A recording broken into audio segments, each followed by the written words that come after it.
Dear everyone, welcome to the inaugural session of the UNESCO Chair Book Talk series.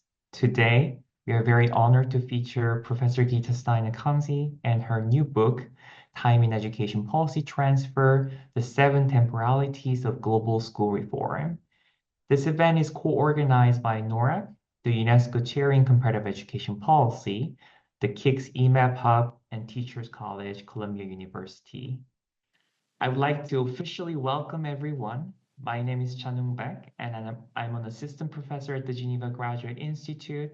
I also serve as the UNESCO Co-Chair in Comparative Education Policy and Academic Director of NORRAG. I'm very delighted to host this book launch for Professor Gita Steiner-Khamsi, who is the UNESCO Chair of Comparative Education Policy.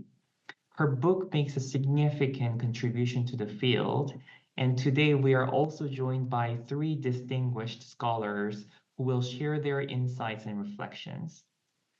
Professor Tomás Esper, Professor Iveta Silva, and Dr. Arushi Torre. Our program will proceed as follows. After my shortish opening, Professor Gita Steiner-Khamsi will present her book. This will be followed by a panel discussion with our invited scholars. We will conclude with a Q&A session, so please remember to submit your questions in the Q&A box. As I mentioned earlier, this is the inaugural session of the UNESCO Chair Book Talk series in Comparative Education Policy. The UNESCO Chair in Comparative Education Policy was established in 2022 with the aim of strengthening education policy research and amplifying knowledge and voices from the Global South. Professor Steiner-Khamsi serves as chairholder and I serve as co-chair. Our initiatives include the UNESCO Chair series in Comparative Education Policy, through which we have hosted prominent scholars and practitioners from the Global South to examine the tensions and inequalities in the global aid architecture and to explore the gap between national priorities and global agendas in international education. And this new book talk series is another initiative designed to advance that mission. Next slide. NORRAG has been also very central to these efforts, and our work is guided by four strategic pillars. We seek to ensure that our stakeholders can know what robust evidence exists, amplify knowledge that is context relevant, access underrepresented knowledge relevant to their work, and finally act by using context relevant knowledge and expertise to formulate priorities and solutions. I warmly invite all of you to explore our work and to join our network if you are not already a member. You can share the QR code in the next slide, Camille, please. Here on this page, using this QR code on the screen to connect with our network map. Also, I would like to highlight our initiative, The South Also Knows, which emphasizes the expertise of scholars and practitioners from the Global South, promoting their work and scholarship. So please join this movement by scanning the QR code provided here on the right side of the screen. Now, it is my great pleasure to introduce the author of today's featured book, Professor Gita Steiner-Khamsi. Professor Steiner-Khamsi is the UNESCO Chair in Comparative Education Policy at the Geneva Graduate Institute. She has been named William Hurd Kilpatrick Professor of Comparative Education since September 1st, 2024. She was NORRAG's academic director from 2017 to 2022 and greatly expanded NORRAG's research capacities and outreach. During that time, during her term, she was seconded by Columbia University, where she is a professor of comparative international education at Teachers College, to strengthen the field of comparative and international education at the Geneva Graduate Institute. She held a dual academic affiliation as a full professor, splitting her time between the two institutions. And as a past president of the Comparative and International Education Society, she's actively engaged in the professionalization of international comparative education. She published 13 books and numerous journal articles in globalization studies, comparative policy studies, and international cooperation. Starting in 2020, she serves as the lead researcher in the Knowledge and Innovation Exchange, KIX in short, and KIX Hub for countries in the EMAP regions.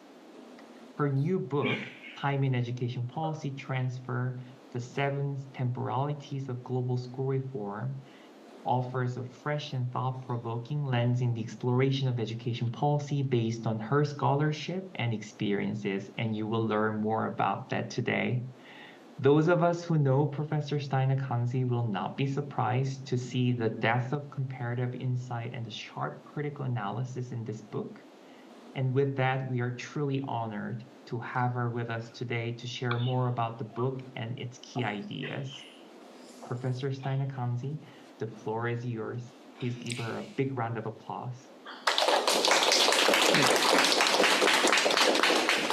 Thank you so much for all coming, and thank you for organizing this, to the TC Library, to NORRAG, to KIX EMAP, and to the UNESCO Chair program.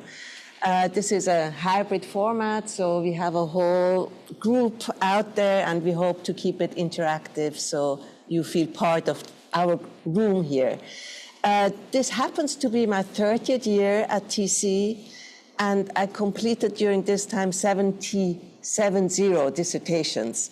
So I thought it would be an opportune moment to thank all these doctoral students, and 4 of them are actually part of the program. And while I'm talking about the book, rather than just only talking about the book, I would like to make references to how doctoral students inspired my own work. And so every now and then you see pictures of former doctoral students to make that connection. From the 7 temporalities, I listed them there, but it's more in a biblical sense.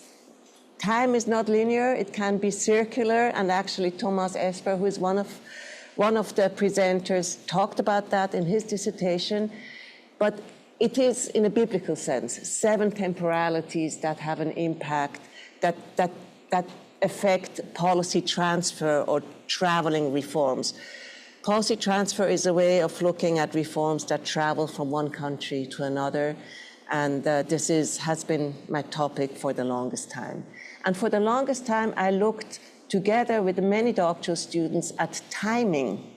At what moment is there openness for global reforms? And this has given me the reputation, I'm looking here at Carrie and Nicholas, that I'm a culturalist, because for us, this brand of policy transfer looks at the importance of local contexts, and we look at the politics and the economics of policy borrowing, looking at the receptiveness or openness to adopt and then translate global policies. So I'm not talking about timing, because this has been an old field that we really, I think TC has done a big contribution to the field of policy transfer. And I'm also not talking about lifespan, because that in its own talk, because some reforms or policies are short-lived and some are long-lived. And we always pretend as if when a reform is established, as if it would last, but it doesn't always. And related to that, also aging, I'm not going to talk about that. Some reforms are still in effect, but they're not really enforced. So all these things are time dimensions of policy. I worked for the first 10 years in the Ministry of Education, so I have a policy hat, and I'm interested in comparing policies and school reforms across countries. But I will briefly talk about the others. So once I started to think about the importance of time and space, the 2 analytical units that we have at our disposition, I realized that we have to disaggregate a reform. Especially in policy transfer research in comparative ed, we always say that the global reform is only selectively adopted, only part of it that resonates in the local context. Now the question is, and again, it's a culturalist argument, and again, but what aspect of the reform? A reform is more than just a policy. Sometimes it's an idea. Sometimes it's an instrument. So going down that route, I happened to be at Stanford during my sabbatical in early 2024. And there I got really into this fantastic database that Tricia Bromley at Stanford, but also Ria Kajima, who is at the University of Toronto, established. They recorded for every country in the world reforms, but Thomas would call that de jure reforms. In which year did they adopt a reform? And they recorded that, and then they coded it. Now, when you look at this figure, you see there's a reform bubble. This only counts reform. It doesn't say what the content is. But there was a reform bubble around, oh, sorry, you have to move on, Camille. Can you move? Yeah. So there was a reform bubble. No, one back, yes. There was a reform bubble around here between 1990 and 2007. Do you see a lot of reforms that were adopted in many, many countries? This is 147 countries. They keep collecting. So by now, I think they have every country in the world, and they have over 12,000 policy documents. So what explains that reform bubble? When you look at it more closely, and they wrote about it extensively, you see that it is the so-called neoliberal reforms, which I don't like to call it neoliberal because neoliberal was an era, and I will talk about that later. There were two peaks in that era. In the beginning, there's a peak here, and this is decentralization reform around 1990, decentralization reform, and then later on, and site-based management, standard, all this, site-based management. And then another peak after 2000. And that one was more quality assurance, accountability, etc. So instead of calling it neoliberal reform, which is actually more the first period with new public management, that was early 90s. Later on, when the things got so disastrous with the private sector coming in and eroding the quality of education and creating inequality, there was this movement, and this was actually more center-left, to introduce standards as a way to keep the quality of education. So the role of the state, rather than being a passive bystander, allowing the private sector to do whatever they wanted to do, started to introduce standards. And the role of the state became to establish standards, including curriculum standards, and monitor those standards as a way of quality assurance. So for me, these are two peaks. And actually, the second one, even though we hate the whole accountability discourse and the standards discourse, we hate it all, it really was a response to that disastrous first peak, where it was like the Wild West. Anyone could open schools and do whatever they wanted. So again, we know there's a reform bubble during that time globally, worldwide.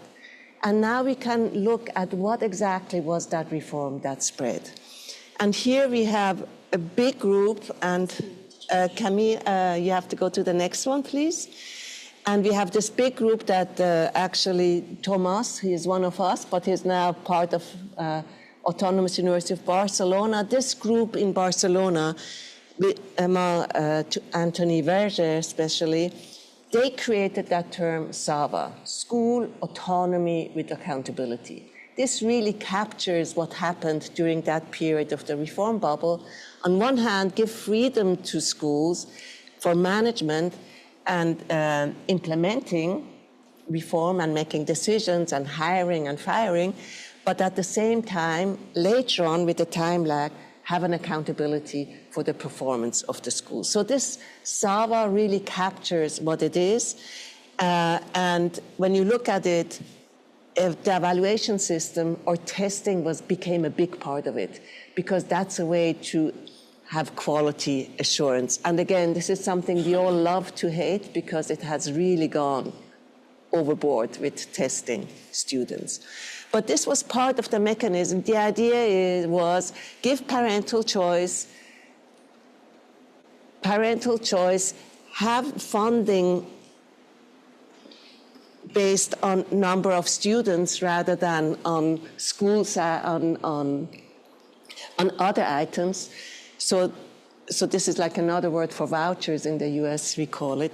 And once you have that and you allow the private sector come in and you have ideally publicize the results and performance of the students, then parents can make an informed choice, and this will lead to competition among schools, and that competition among schools leads to better quality. This was the old NPM idea, New Public Management. This is like neoliberalism pure and highly criticized because of the inequality it created. But this was the first peak, remember? That was the first peak. What this shows is that a reform is also a mechanism. The idea, there's a mechanism in place behind the reform. It's not just a singular policy, but there's a change, idea of change, what idea were in place to improve the quality. That was a theory or ideology, we would say, of how schools will improve their quality with this mechanism of competition. So it was what we would call, the goal was improve the quality by means of competition. And then when we take it a step further, and this is the next slide, we can see that here already we can see Iveta and we can see Thomas, Iveta was one of the earliest doctoral students. She used the word cluster for her study on Latvia, the idea that there is a bundle of policies that then consists from, and Thomas is the most recent one, who looked at de jure reforms. And again, he broke down the SAVA reform in different elements and looked how it diffused globally, which elements diffused, which ones didn't, and why. And this is just, we don't have to go into detail, but this is two bundles. One bundle was first. Now we have professionalization of school management, which didn't exist. Like, I'm Swiss originally. In Switzerland, it used to be that, senior teachers were released from a couple of hours in order to do management tasks. But now with the help of the World Bank and a lot of IOs, there's a professionalization of school management because it moved with the decentralization and site-based management. Principals you're not supposed to do only instructional leadership, but also finance and management and HR. So this is a universal thing. Or school boards on paper became important, but they still don't work in most countries. And then the second bundle has to do with standardized curriculum. And we will talk a little bit more later, OECD's DESECO definition of selection and competencies, and I see Dan Friedrichs here. He knows more than I do about all these things on curriculum reform. That became the blueprint for everyone, the 2003 DESECO reform of OECD, which was selectively adopted and then used by OECD to then develop PISA and enforce the OECD DESECO framework to see whether there is a move away from knowledge-based curriculum to competency-based curriculum. But again, that was the introduction of the book, and now let's move on to show that a reform, if you want to look at transfer, we have to disaggregate it and we have to define what exactly travels, which policy from that bundle, which mechanism, and which idea. So the first temporality, present.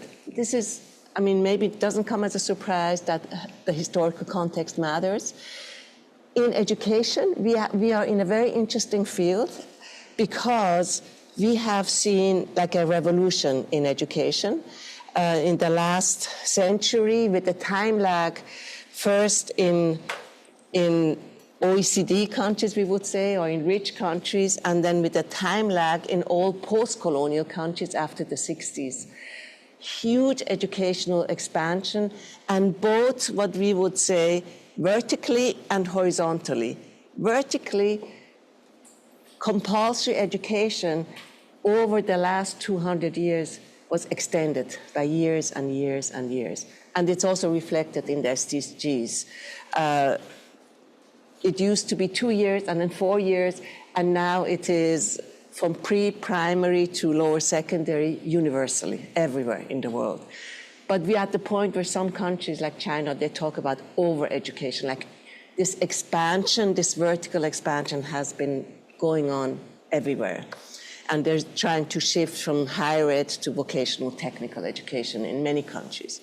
But also horizontally, it started off with boys, and then girls, and then ethnic minority. Well, actually, ethnic minorities are the last, and then students with special needs. So there was a horizontal expansion by groups. More and more groups were access to education became, in many countries, not everywhere, universal.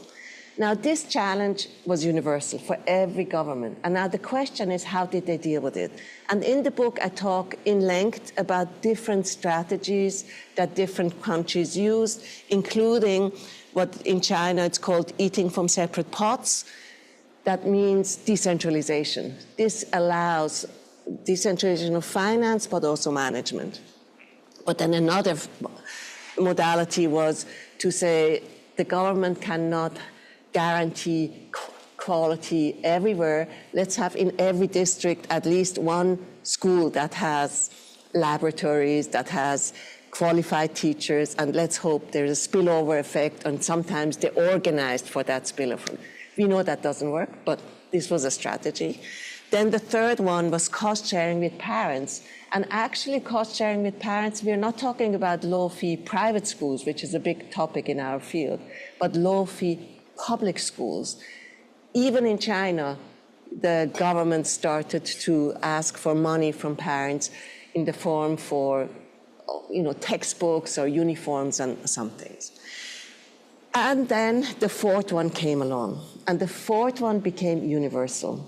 All the others were tested here and there, but the fourth one became an ideology. And this was new public management. And it came from the ministries of finance. It didn't come from ministries of education.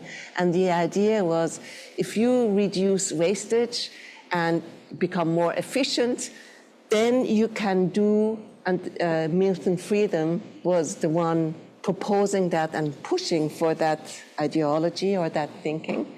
Then with the same money that you have, because governments did not have money to satisfy that need for education, that horizontal and vertical expansion, then you can do with that money and you can enroll more. And this became NPM, or New Public Management, or this became then SAVA, the first peak, school autonomy with accountability. And the idea, and Martin Carnoy from Stanford, he calculated that Milton, in effect, was saying that with the same money, same pot of money that the government has for the education budget, they could be enrolling the double amount by cutting wastage, ineffectiveness, and inefficiency. So this is, when you look at it from a historical context, you always need to look at what else was discussed at the time. And that's what I tried to do with the first temporality in the book. I looked at the different strategies that governments used at the time to respond to that huge demand for education. Now the next one. The next one is the future. This is a new and interesting body of research that Susan Robertson now writes a lot about, and it comes from sociologists. They talk about anticipatory governance, and my PhD student, Grace Na, who is, I think, online, she introduced me to that great scholar from Berlin, Michael Zern, who talks about the authority legitimacy link. Every government has the issue of how to establish authority. There are different ways of doing that. I'm not going to go there, but IOs have that problem even more, because IOs cannot punish international organizations. They have, by definition, a legitimacy issue. And the way they deal with that legitimacy issue is, among others, there are different strategies, to make countries agree on goals such as education for all, Millennium Development Goals, Sustainable Development Goals, and then put themselves in the place of those that monitor whether the goals have been pursued and accomplished. So it creates a job for them, we would say, or it creates a function for IOs to become, for cross-national collaboration, for universal goals, to enforce those goals. And we have that in education. We have that with many, many global monitoring instruments that comparative ed, again, looks at. So this is called promissory futures anticipatory governance, where you govern by, in terms of the temporal order, by having this future perspective. I've got a sign that I have 2 minutes left, so let's move to the third one. Related to that, and there were many, many, many dissertations on that topic. Arushi wrote a dissertation, Michel Moraes, Desai Silva wrote, Ratana Lau, Simon Janashia, now Mia Chinch is the most recent one. And this is the diffusion, global diffusion of reforms. And we usually differentiate between early adopters, late adopters, and that's when many of the dissertations found that at that stage, when a reform travels very fast, it's usually because IOs got involved, because IOs, international organizations, made funding and know-how and technical support available for a reform that they picked as a best practice, and they put basically fuel into that engine to disseminate globally. So the tempo, this is actually a tempo issue because it has to do with pace. And we never looked at it in terms of temporality, but we could. And this is what I'm suggesting in the book, that we look also at the pace of how something spreads. And of course, feedback, I'm not going to go there, is a big part of it. And the question is, do late adopters learn from early adopters and vice versa? And the global local nexus, is there like a feedback or learning process going on? The next slide, and I think I'm almost there. Camille? Yeah. So sequence to finish up the presentation. Again, there were, in my opinion, 2 peaks that the Stanford group shows in their work.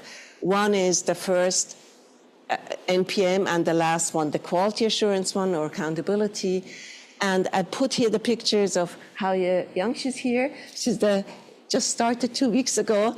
And Ji Lu, who finished his dissertation a while back.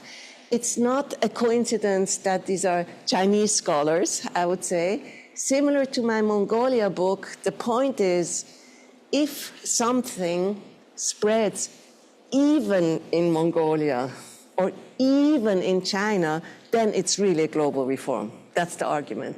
And we have this in comparative ed, most different system with similar outcomes. That's a proof of globalization, of global reforms. Now, when we looked at it, and Anna wrote a book, actually wrote an article, we co-authored the piece, then maybe one reason why universal access first and quality improvement second, maybe it has to do not just with NPM, because there was no new public management in China, but maybe it has to do with the system itself. If a system expands very fast, and if it allows non-state actors to open schools, the system has to have some quality assurance mechanism in place, which then testing became one. When I was working in the ministry, we wouldn't just have testing, we would have parents' evaluation, we would have inspector visit, but the cheapest is testing. From all of the whole apparatus of quality assurance, it became narrower and narrower over time. And maybe that's a new way of looking at sequence, of looking at how they are interconnected. there's this talk, Abbott and Pearson, who talk in sociology, talk a lot about, but also historical institutionalists who talk about sequence. They also talk about recursive reform, that any reform that comes does so in distancing itself from the previous one. So it's always a response to what has been in place. And the quality assurance reform, very often in many countries, was explained in terms of it is a way to react to this rapid expansion in the education system.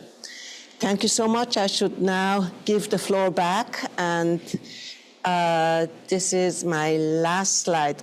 And I'm giving the floor back to Chanu. Thank you so much, Gita, for your very engaging presentation. And I'm pretty sure based on what you just shared in the slides and the presentation, the participants would be eager to learn more about those 7 temporalities from your book. With that, the link to the book will be shared in the chat box. So please click the button for those of you who are joining online to download and read the book as you wish. And today, in order for us to continue with these exciting ideas, we are very fortunate to have with us 3 distinguished scholars who will share their reflections and comments on the book. I am very honored to introduce them. First, Tomás Esper is an assistant professor at the Universitat Autònoma de Barcelona and a junior researcher in the Globalization, Education, and Social Policies group. Tomás teaches on comparative education and education policy at UAB School of Education. His work lies at the crossroads of policy studies, the politics of education, and comparative and international education. Tomás's research centers on policy transfer and education governance reform in Latin America, with a particular interest in processes of education privatization, the role of international organizations, and non-state actors as key agents in policy change. He has contributed to research projects funded by UNESCO, ECLAG, or NORRAG, among others. And then we have Dr. Arishi Turway, who manages NORRAG's work under the theme Private Sector Approaches. Dr. Turway has examined innovative financing for education for the last 10 years through an evidence-based approach. Her research focuses on the conceptualization and implementation of complex innovative financing mechanisms within the education sector that aim to bring equitable quality education to all. Currently, she is the director of the IFE To Leave No One Behind project. She's also the academic director and lead instructor for the IFE Executive Education course at the Geneva Graduate Institute.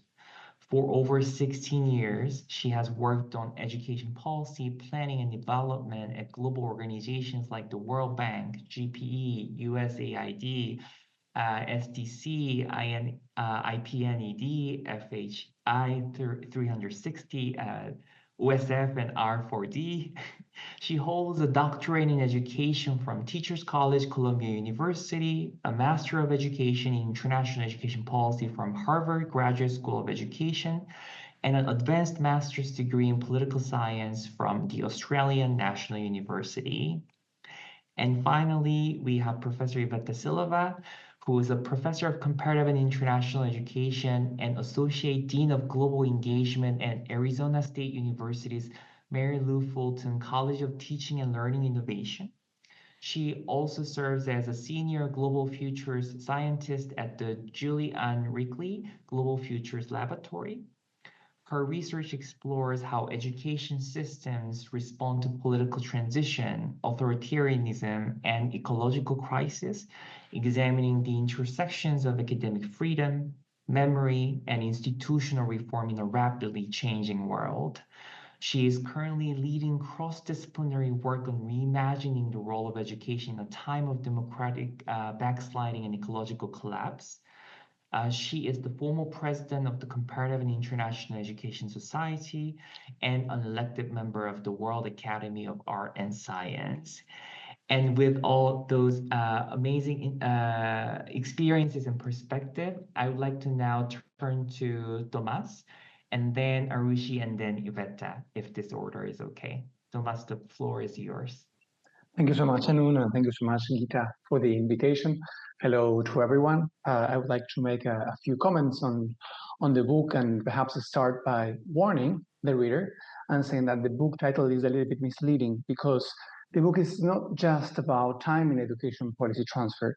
It's about much more than that, and I will try to argue.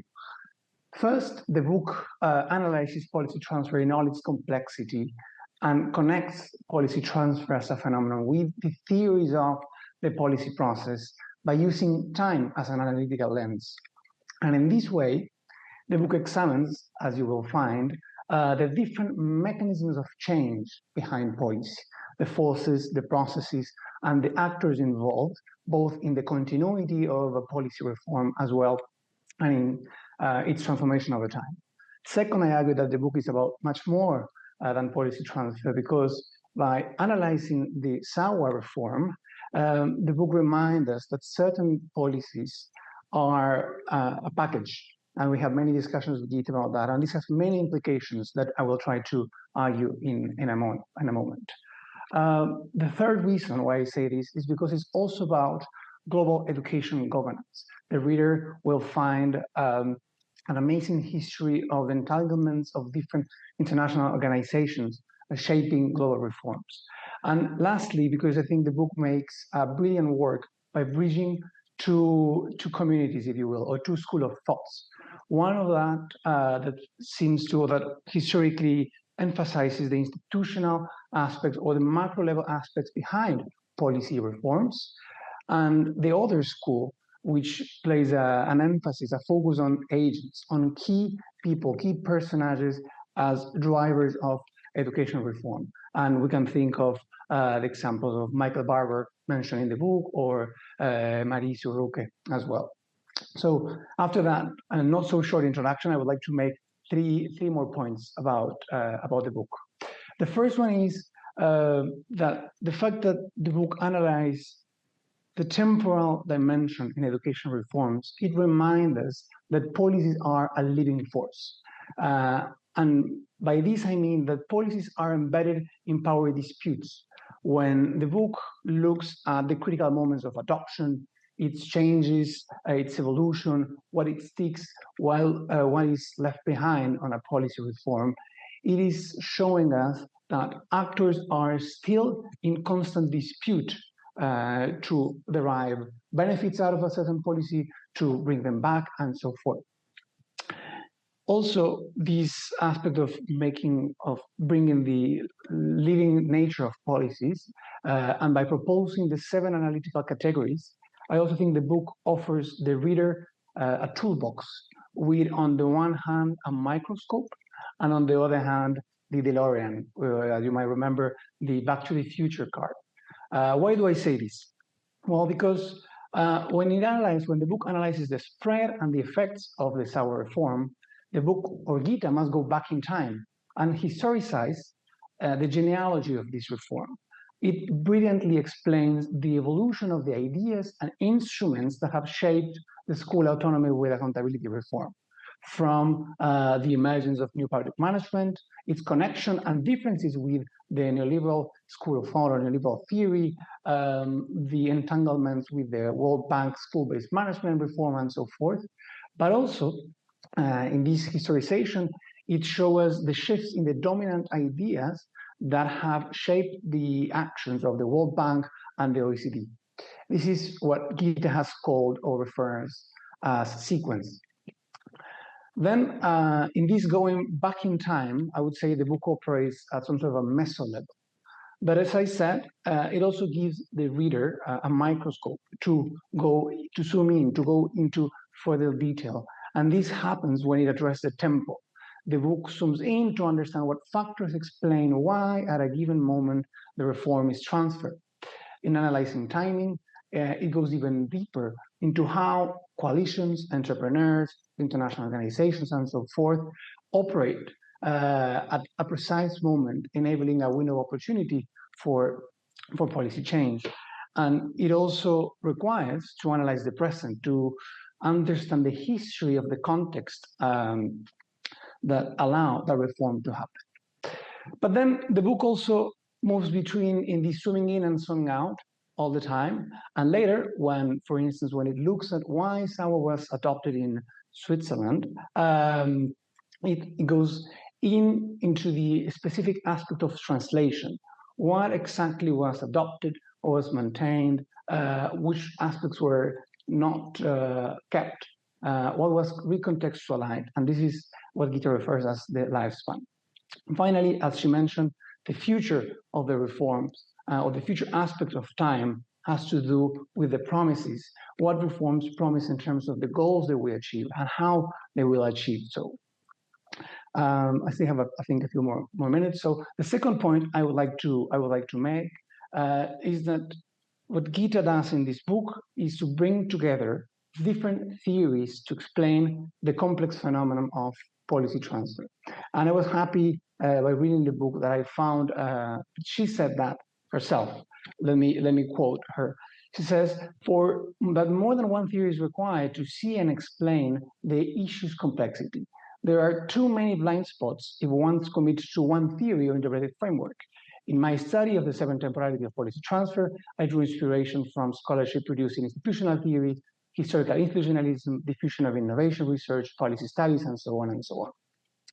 So in a way, how I see the book is also as some sort of a handbook, if you will, of the policy process. Every person, every scholar who's interested in understanding how reforms unfold, why policy change happen, has to read this book and will find some really amazing piece of scholarship on the topic. And the last point I would like to make, and so I don't go further in time, is this point of the importance of analyzing reforms as a package. And this is perhaps more common in the jargon of economists, that they normally talk of economic reform as recipes, and they say always the same analogy.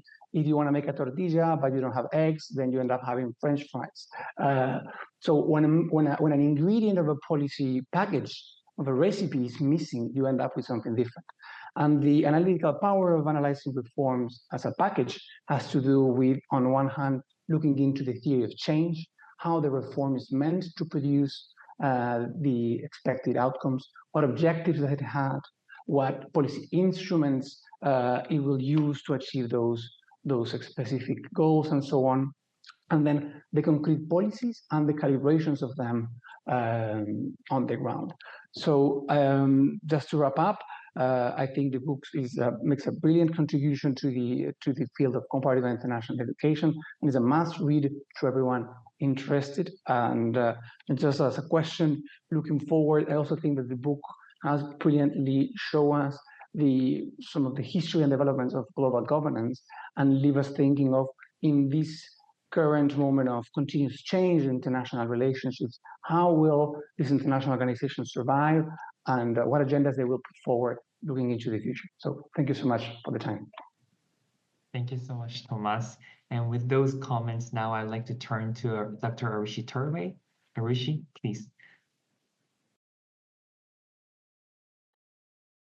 Thank you, Chanwon, and thank you, Gita, for bringing some of the temporalities together for us today. I would recommend everyone to read the book because, as Tomas said, even if you're not understanding all of the framework, it's such a beautiful book on giving us the history of the last 30 to 40 years of what has happened in global education, the influences that have come from the global side, but also how they have been adopted in so many different countries. The number of examples Gita is able to pull into this book, something will resonate with every reader.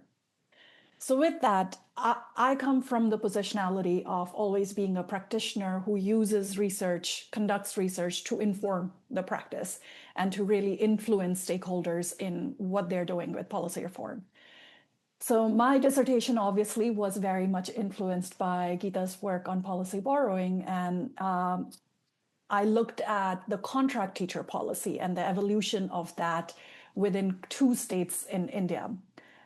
And something that I figured out during that time was that on the global side, the policy narrative was changing, but the adoption of it within India was also changing quite a bit, depending on the context and more so different stakeholder interests. On the global side, originally in the 90s, it was brought in by the World Bank, and the rationale was to reduce the budget for teacher hiring, so teacher pay scale, all of that needed to change. So it was being introduced by World Bank projects. But then on the global side, the narrative started changing, and towards the early 2000s and mid 2010s, it started becoming the school accountability policy. It was popularized a lot in a World Bank book, which was in fact showing India as the example of a country where it has been adopted. It kind of presented the adoption itself as a success of the policy.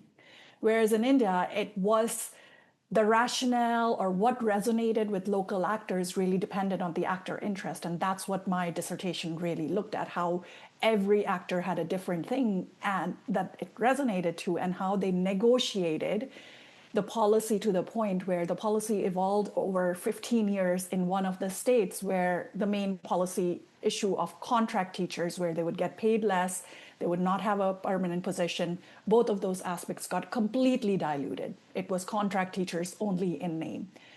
But the World Bank or the other global institution never went back and acknowledged that the policy had changed drastically. It's still being touted as one of the successes of a global policy reform being adopted in the country. So that was my dissertation, and it's actually that idea of looking at stakeholder interest and looking at the historical context and what else is happening around it has influenced my work since then as well.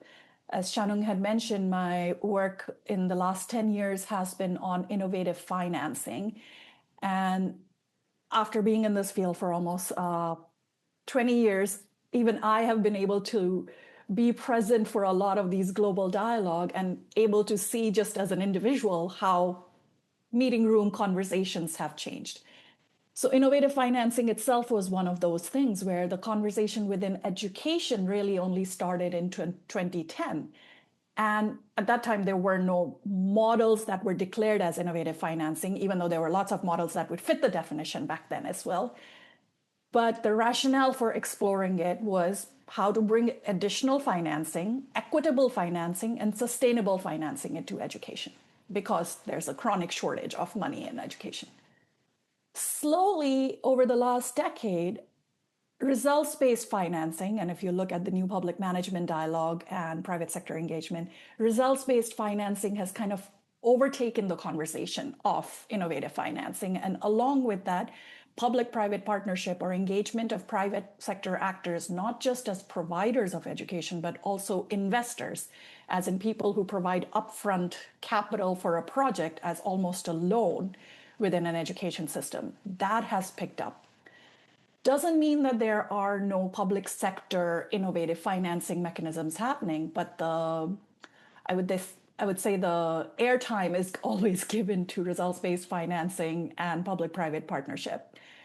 And that airspace is not just given by people who are promoting that, but also by people who are critiquing it. There are lots and lots of public sector reforms that are happening on tax reform, on innovations in public sector managing their money. But the dialogue keeps shifting back to results-based financing and public-private partnerships. So in my research with colleagues at NORRAG and other partners, what we try to do a lot is contextualized analysis of cases, of initiatives, and really looking at the history within the system where an initiative is being implemented. What else has been happening there? What is the stakeholder interest? Because all of these initiatives have multiple stakeholders, even if they're not always acknowledged in the formal description of the program. We try to always identify who else is involved and what is their interest in being involved. So that's how we do a lot of our case study analysis. But then along with that, we try to bring up the conversation at the global side on what is happening within the context, but reminding and asking the global stakeholders on how are these initiatives meeting the original goals of additionality, equity, and sustainability? And we notice that the conversation keeps shifting and we keep pushing them back because now the conversation is, oh no, innovative financing is for efficiency and effectiveness. It's about using the money better. It's not about, there's no way we can bring more money. That's for something else. These models cannot do that. So it's like shifting, whereas we keep pushing people to go back to that. And a good example of that is my colleague Marina Droforte, also member of the KIX EMAP team, gave a keynote speech at the UNESCO Global Education meeting and wrote a blog on it, reminding again global actors on, hey, can we evaluate these innovative financing mechanisms for what purpose they originally had? And if the dialogue is changing, why is it changing? So that's what we've been trying to do. And Gita, your framework for this, I think, can be applied to so many of the reforms. And I think it's really important to look at that history or the timing of when a reform is coming in and which actors are really involved and whose interests are being looked after.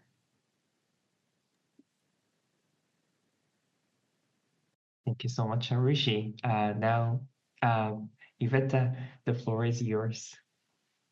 Thank you so much, Gita, and thank you so much, Thomas and Arushi, for your wonderful comments so far. So I was one of Gita's very first students, which means that I've had the privilege to see not only to be kind of in this front row seat, not only to her teaching and mentoring, but also to the life cycle of her ideas. So I've seen some of the concepts spark in seminar discussions and then emerge and develop in collaborative projects, and then years later crystallize in books like this one. And as I read the book, I was really struck not only by seeing myself quoted there, but also recognizing the names of so many friends and colleagues whose voices are part of this conversation.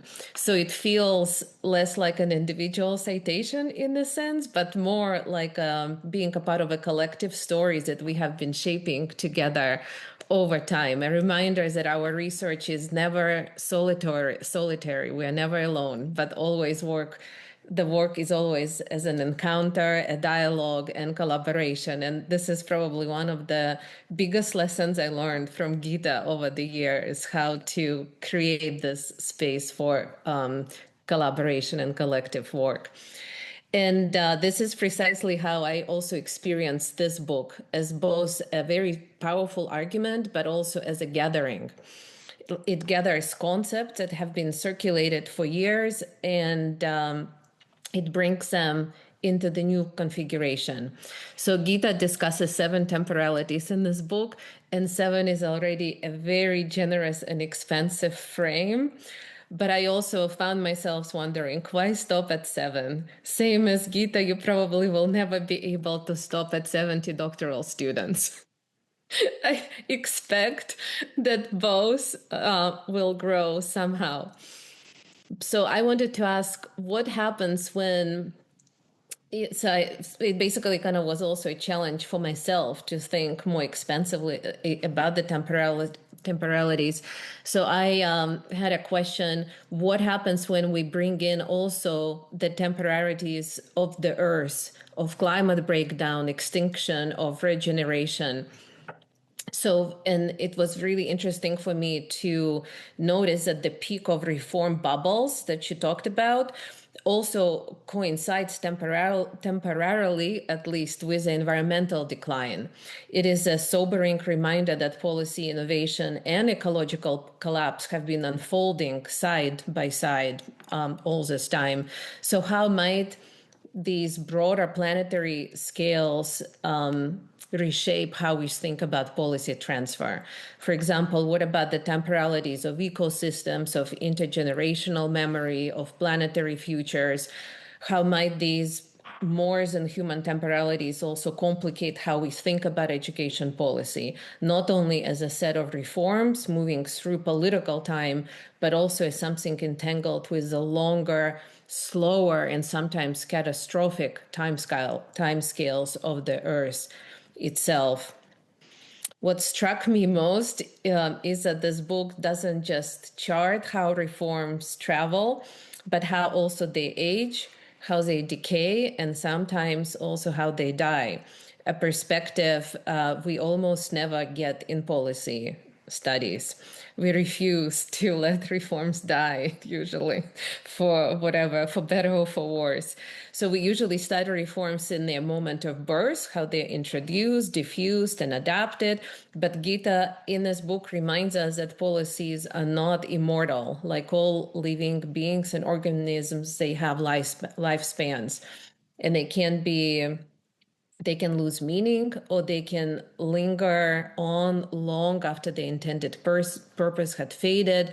Some reforms institutionalize and take on new forms. Others survive only in a name, while their practice already disappears. Gita insists that we also look at endings, at policies that become zombies, lingering in institutions long after their purpose had faded, or the reforms that are abandoned and only leave traces in memory or maybe in policy discourses. So the shift of attention to endings, to the slow death of reforms, allows us to see education policy not as a straight line of innovation, but as a cycle that loops where forgetting and resistance and decline are just as important as policy adoption and policy diffusion.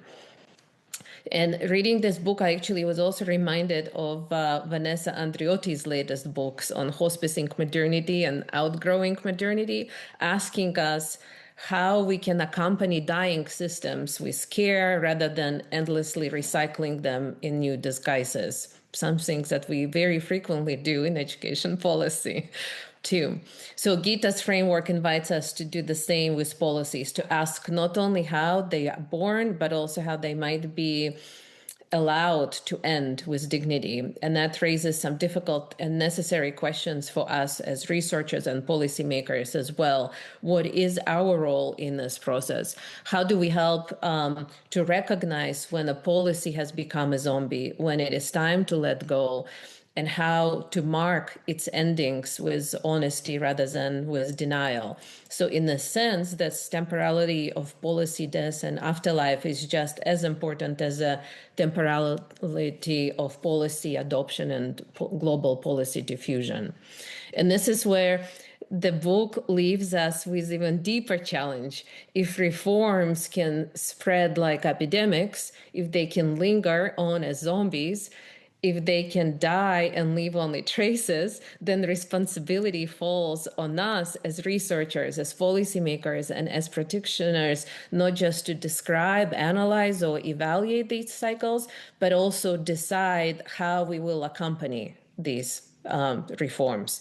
To ask, when do we speed them up? When do we resist the rush? And maybe when do we let go of these reforms? And I also hear here the echo of Isabel Stenger's book called Another Sign is Possible, a manifesto for slow science, where she insists that science can refuse acceleration for its own sake and take responsibility for the worlds that it shapes. And reading Gita's book, I also found myself asking a parallel question.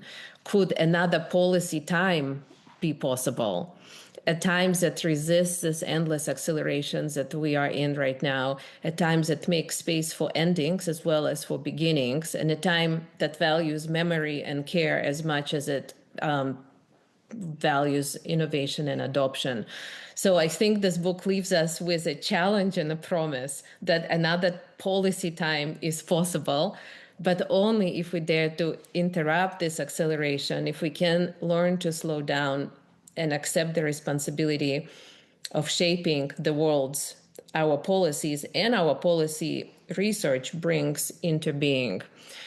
So Gita, thank you for this challenge. And the question I want to leave us with for Gita and for all of us is this: what would it mean to live, to teach, to research as if this another policy time is already happening? So thank you so much for this beautiful and powerful provocation and a challenge and a promise all at the same time. Thank you so much, Iveta. It seems like all three commentators have highlighted how Gita's book and the framework that Gita introduces in her book allow us to examine different stages of policy cycles and different educational issues. And also it allows us to rethink about the role of researchers in education as well as in the policy process.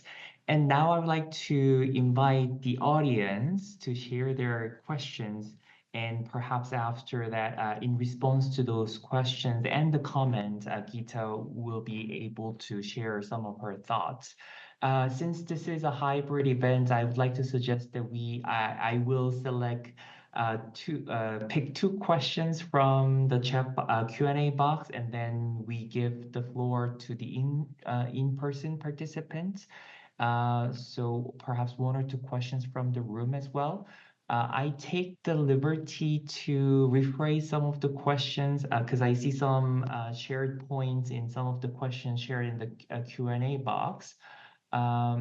So Gita, some of the questions ask about the role of new actors in the policy process, particularly regarding the social media, the role of social media and the role of the actors who are part of, who actively uses social media, so such as YouTube and TikTok influencers, and tech sector leaders and so on. So how would you describe their role in the policy process? And another question that I would like to bring your attention to is what could be a future of non-coercive policy transfer look like? Because a lot of times we talk about how certain policy transfer is based on the coercive mechanisms. And a lot of times the international organizations facilitate such mechanisms. And so this person asked a question, how could a future of non-coercive policy transfer look like? So with those two questions, I would like to hand the floor over to Allison, who could bring the microphone to anyone in the room for their questions.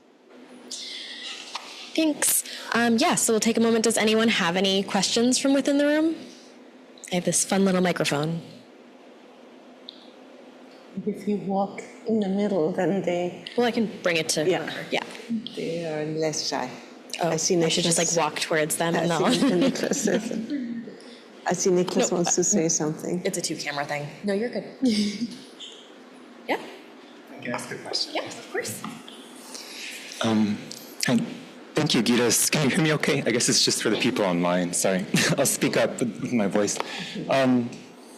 Thanks. This was I really enjoyed this talk. It was really smart and interesting. I have a question about the title too. I think maybe following from what Tomas was asking. And so the title about time, I was thinking like from a linguistic anthropological perspective, we usually talk about time and space together. And it's hard to talk about one without the other. And I was thinking, you also talked about tempo and diffusion and other sort of spatially oriented aspects of time. So I was curious if you could tell us more about the title and maybe how you decided upon time as opposed to other possibilities. This is related to Nicholas' questions. Hi, Gita. Thank you very much. So my question is more about the politics of time, because because time is very different in different communities. For example, so time is not always more about the linear and the standard clock kind of the Western view of time, but also it relates to more land, community, and maybe ancestry, and more about the recurrence of the history or cyclical more. So I'm just like kind of curious to know, how do you see this the debate of time shaping the field of education policy? It's just kind of like to complement Nicholas's questions. Thank you. Thank you. Perhaps Alison, now we can turn to Gita for her responses and reflections. Thank you. Pivot this around. So is the microphone on, channel? Yeah. So these were all amazing comments. Thank you so much. And also, let me just first answer the question, and then also would like to say something about the presenters. The first one, in policy studies, we say there are effectors and detectors, how governments know what needs to be done. What reforms are out there? Of course, political parties, they say that, interest groups say that, public opinion put pressure, social movements put pressure. So the media is a new way of putting pressure on governments to act. And the problem with the media, though, is that it's not a united force with the social media. It is fragmented. So there is no agreement of what needs to be done because, by definition, social media is by communities or by social media. So there is this whole discussion we have in policy studies on, for instance, multiple streams framework, something that Chanung Beck worked on in his own research. What does it mean, the information stream in a post-truth era where there's no agreement on what needs to be done? So it brings new challenges, but in public policy studies, they now talk about user feedback, how the governments are supposed to be an engaged state that listens and looks at public accountability and gets the immediate feedback from the so-called user side or the public side. But of course, this is a huge topic, social media in policy studies, as one of the detectors of what needs to be done, especially with disagreement in the social media. So at the end of the day, I would say power to bring power back in. I mean, who has the biggest voice are the ones that manage to mobilize the most, and we see that very well in the US at the moment. The second one, the non-coercive policy transfer, that's a good point. I mean, this usually when we talk, we say in comparative policy studies, there are those that believe in borrowing and they promote borrowing and they believe in best practices and they actually look at what the best conditions are to disseminate. And then the others are the ones that this book is all about and this group. We try to analyze at what accounts that some policies travel and others don't, what makes something exportable and what doesn't, how is it translated, how is it received. So we are, of course, looking more at the analytical side, but within this, there is, like, my best example is non-coercive transfer is that example that I brought, educational expansion. This is an example where governments, in all honesty, with good intentions, really wanted to learn from others. They really wanted to know how other governments do with the growing demand for education, but also the increasing cost of education, because the cost of only enrolling boys is smaller than having more and more social groups with special needs and special contexts. So this was an area where policy transfer was not coercive at the beginning, I would say, at least. It was something that governments really wanted, the advice, but also the money of international organization. That's why studying educational expansion is a good example of where universal solutions were actually welcome and where there was a need to see how others are doing it, and where UNESCO, for instance, had a big role in gathering governments to learn from each other. And that's where UNESCO has the power, doesn't have money, and less so actually, but it has convening power. And that's what UNESCO is good for. When UNESCO calls governments, they come.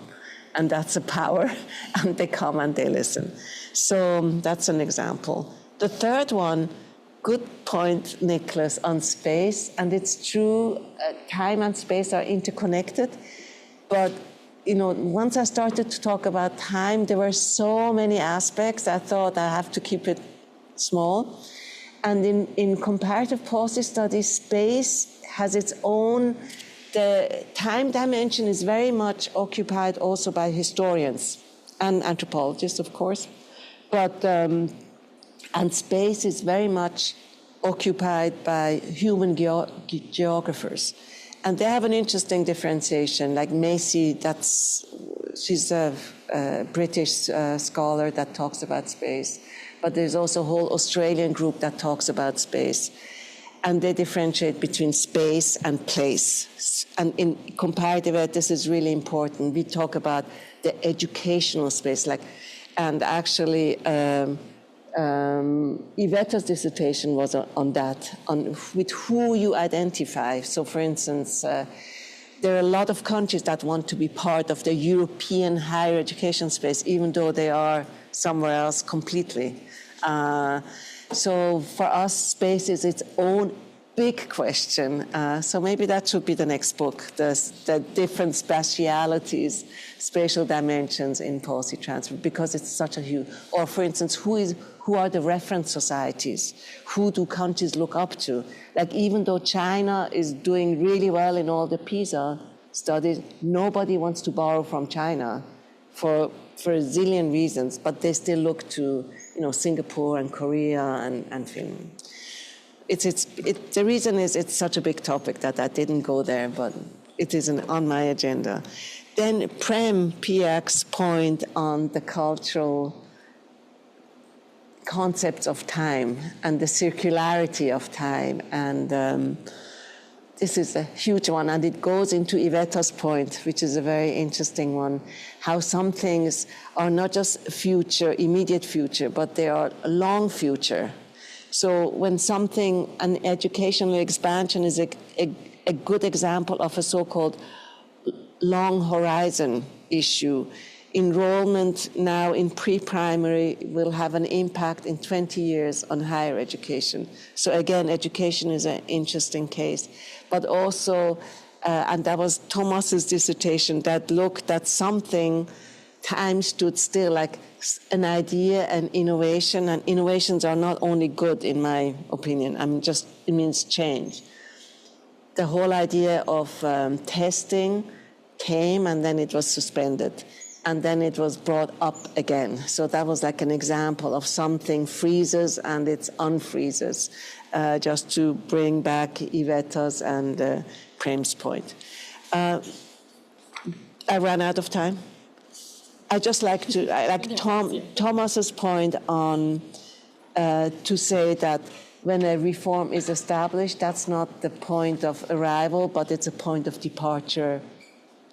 And actually, Raisa Belyavina, who is here, she did her dissertation on that, how teachers and schools contested the reform once it was implemented and did everything to revert it.